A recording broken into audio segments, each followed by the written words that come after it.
खोर्धा हावेली पड़ियारे आरंभ होईछि खोर्धा महोत्सवर रौप्य जयंती समारोह।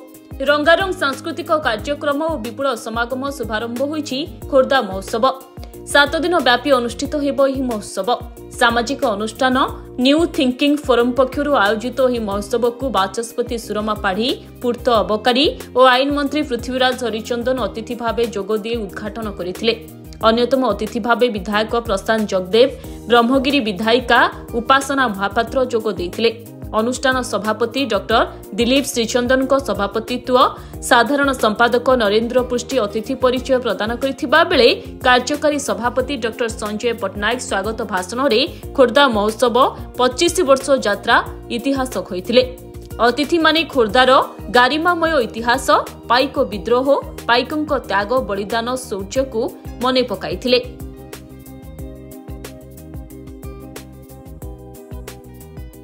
25 वर्ष तले आरंभ होता महोत्सव मु प्रथम करी रही आज रही बहुत खुशी अनुभव करुच्ची।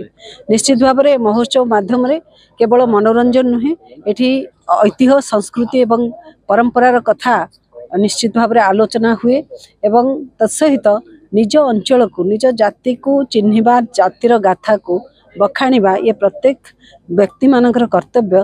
तेणु ऐतिह्य संपर्क में समस्त को अवगत करवा, उत्तर पीढ़ी पाखे कथा को रखा, तत्सहित आमर जो कलाकार मैंने अच्छा एक प्रतिष्ठा देवाई ए मंच, ए महोत्सव मंच निश्चित भाव सुजोग सृष्टि करें।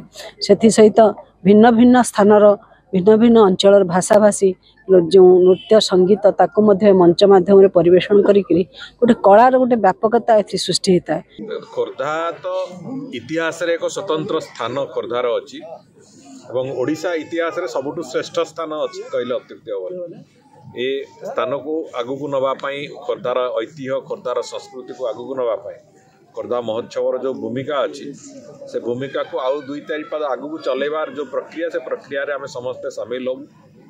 एवं जो कथा मु आज मंच उपरे कहिछि जोटा खोर्धावासी समस्तंकर एक स्वप्न अच्छी जे खोर्धा अंचल को विकसित देखिबा पाई केवल खोर्धा अंचल को विकसित करिया कथा नुहे, खोर्धा अंचल विकास तो निश्चित भाव में हम आम जो परियोजना आरंभ करुचु, किंतु समग्र जिला को ओडिशार 1 नंबर जिला हिसाब से परिणत करने जहाँ जहाँ आवश्यकता अच्छी से आवश्यकता को पूरण करने तार एक नील नक्शा आरंभ कर प्रक्रिया आरंभ होउची।